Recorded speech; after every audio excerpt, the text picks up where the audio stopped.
सुकून का क्या महत्व है।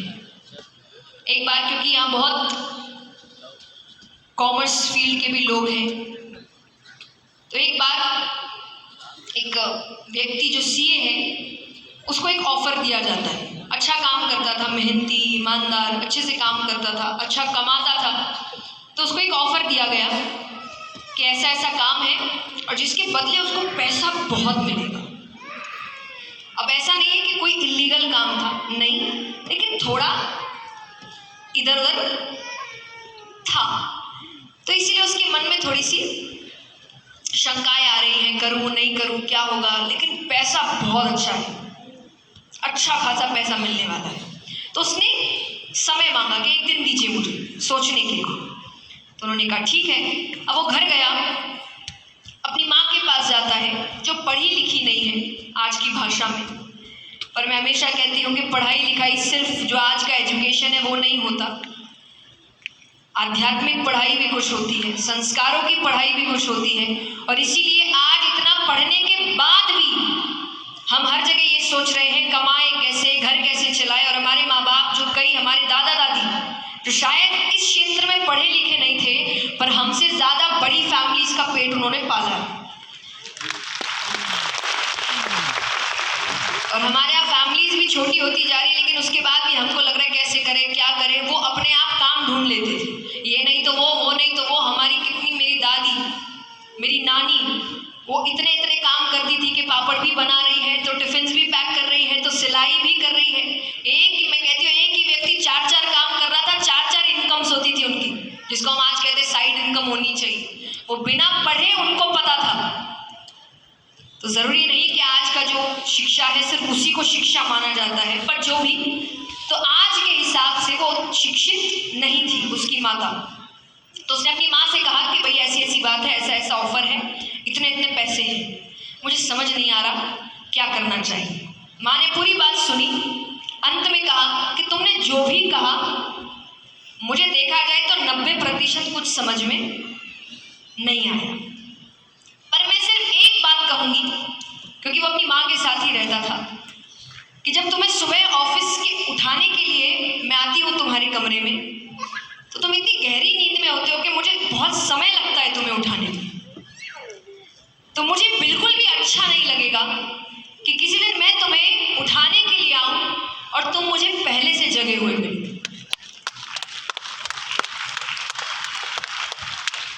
समझ रहे हैं आप मतलब? बिल्कुल। कि उसकी जो चैन की नींद है वो खत्म हो चुकी है, कि उसको रात रात भर नींद नहीं आ रही। तो वो कह रही है ऐसा कोई काम मत करना कि जो चैन की नींद में तुम सोते हो ना, कि तुम्हें उठाने में समय लगता है, तुम्हें इतनी अच्छी गहरी नींद आती है कि खराब ना हो जाए। बाकी जो करना है करो, इस नींद को खराब मत होने देना। उस नींद का नाम है सुकून। मैं हमेशा कहती हूँ, if you have to choose between money and peace, always choose peace. क्योंकि पैसा आने के बाद भी अगर आप अपने घर में रो ही रहे हैं तो उस पैसे का कोई मतलब। एक बार एक व्यक्ति पार्क में झूले पर झूला झूल रहा है और खुश है, सुकून में है, मुस्कुरा रहा है। सामने से एक गाड़ी वाला व्यक्ति जाता है, उसको बोलता है क्या समय बर्बाद कर रहे हो, काम करो जाके। तो कहे काम करने से क्या होगा? बोले क्या होगा मतलब पैसे आएंगे। बोले पैसे आने से क्या होगा? बोले बड़ा घर खरीदोगे। बोले फिर क्या होगा? बोले बड़ी गाड़ी खरीदोगे। बोले फिर क्या होगा? बोले अपने घर में आराम करोगे, खुश रहोगे। बोले वो मैं अभी भी हूँ।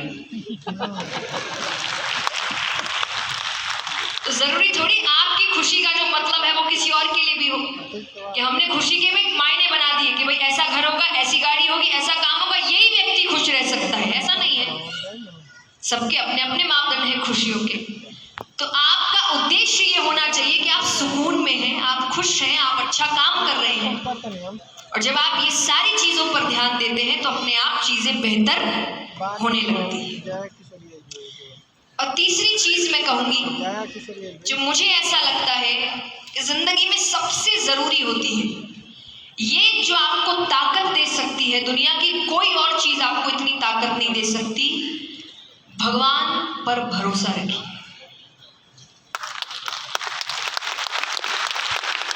वो ठीक कर देगा।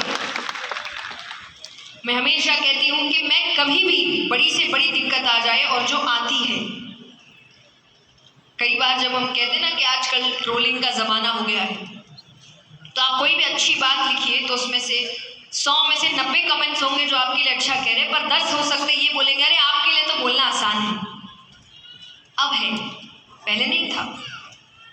पहले हम भी कहीं से हमने शुरुआत करी थी, हमने भी चीज़ें देखी है, सब हैंडल किया है, तब जाकर अब ये बातें बोल पा रहे हैं।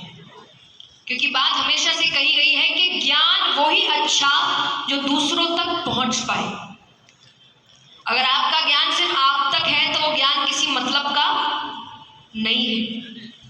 तो जब आप कोई भी अच्छा काम करते हैं तो आपका फर्ज बनता है दूसरों को बताना। तो आज हम जो बता रहे हैं वो आज की परिस्थिति पर नहीं बता रहे हैं, जो पहले हो चुकी और उससे जो सीख मिली है, और इसीलिए आज खड़े हैं, इसीलिए बता रहे हैं कि अगर आपकी जिंदगी में भी ऐसी कोई तकलीफ आए तो ये काम ये करके देखना, तो शायद आप भी हार नहीं मानेंगे। तो मैं हमेशा कहती हूँ कि मुझे नहीं लगता मुझे जिंदगी में कभी भी कोई हरा सकता है, कोई गिरा सकता है, और इसीलिए नहीं कि मैं ताकतवर हूँ, पर इसीलिए कि मेरे पीछे एक ऐसी शक्ति खड़ी है जिसका सिर्फ काम ही यही है कि ये नहीं हारना चाहिए। जिस दिन ये विश्वास रख के आप काम करना शुरू करेंगे ना, आप देखेंगे बड़ी से बड़ी दिक्कत भी आपको बहुत छोटी लगने लगेगी। जो हम हमेशा कहते हैं ना कि भगवान से ये मत कहो कि आपकी प्रॉब्लम्स कितनी बड़ी है, अपने प्रॉब्लम से कहो कि मेरा भगवान कितना बड़ा है। यही तो विश्वास है, यही तो श्रद्धा है। और मैं हमेशा कहती हूँ कि भगवान को मानने और नहीं मानने वाले में बस इतना ही फर्क होता है, बाकी कोई फर्क नहीं। ऐसा नहीं है कि भगवान को नहीं मानने वाला सफल नहीं हो सकता, धन नहीं कमा सकता, नाम शोहरत नहीं कमा सकता। बहुत कमाते हैं, कमा रहे हैं, कितने होंगे जो भगवान को नहीं मानते होंगे, लेकिन फिर भी अपने काम में, अपने क्षेत्र में अच्छा काम कर रहे हैं। क्योंकि भगवान इतने पार्शियल नहीं है कि अगर मुझे नहीं मानता तो इसको सफलता नहीं मिलेगी। वो कर्म के अनुसार सफलता है। जो मेहनत करेंगे, कर्म करेंगे, उनको सफलता मिलेगी। लेकिन फिर अंतर क्या हुआ? फिर कोई भी कहेगा कि हम माने क्यों? आप इसीलिए मानिए क्योंकि अंतर सिर्फ इतना है कि जब जो नहीं मानते वो हार जाते हैं ना, या फेलियर का सामना करते हैं, तो उनकी उम्मीद ही खत्म हो चुकी होती है। उनकी सारी उम्मीद तो उन पर ही टिकी है, और उनको लगता है मैंने अगर 100% दे दिया, अब क्या, अब तो सब खत्म, यहीं तक था जो था। और इसीलिए फिर वो कई बार गलत, क्योंकि उम्मीद पर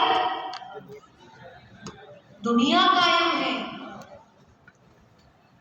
मेरी और आपकी जिंदगी छोड़िए, उम्मीद पर दुनिया कायम है। और अगर किसी की उम्मीद छूट जाए तो आप सोच सकते हैं कि उस पर क्या बीतेगी। भगवान आपकी जिंदगी की वो उम्मीद है।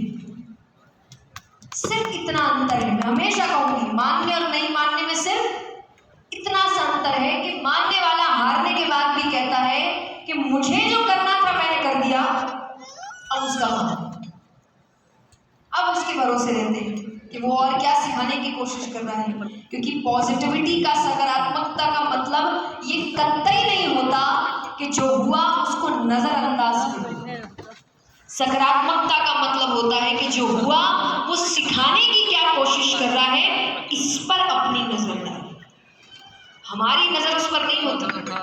ये मैं पहले भी कहती हूँ कि कई माँ बाप बच्चों के साथ करते हैं। जब बच्चे गिर जाते हैं, चोट लग जाती है, तो वो बच्चा रोए ना, सिर्फ इतना कि उसको बस चुप कराने में मेहनत लगेगी, तो वो रोए ना। तो क्या कहते हैं बच्चे से, बताइए क्या कहते हैं? हाँ, कई माँ बाप भी बैठे हैं यहाँ पर, बताइए। कोई बात नहीं है। और बोलते हैं कि और अब वो दिखाएगा कि चींटी मर गई। हाँ, फिर वो कहेगा चोट लगी, भाई नहीं लगी, नहीं लगी, कुछ नहीं हुआ, कुछ भी नहीं हुआ।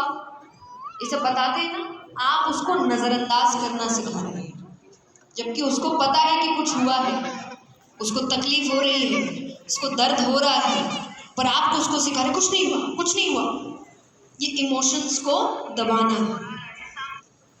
अब क्या होगा, अब रात को जब उस चोट में दर्द होगा तो वो और जोर से रोएगा, या जब भी उस पर वापस चोट लगेगी तो और जोर से रोएगा। यानी आप उसके इमोशंस को दबाते दबाते इतना बढ़ा रहे हैं कि एक दिन वॉल्केनो फटेगा।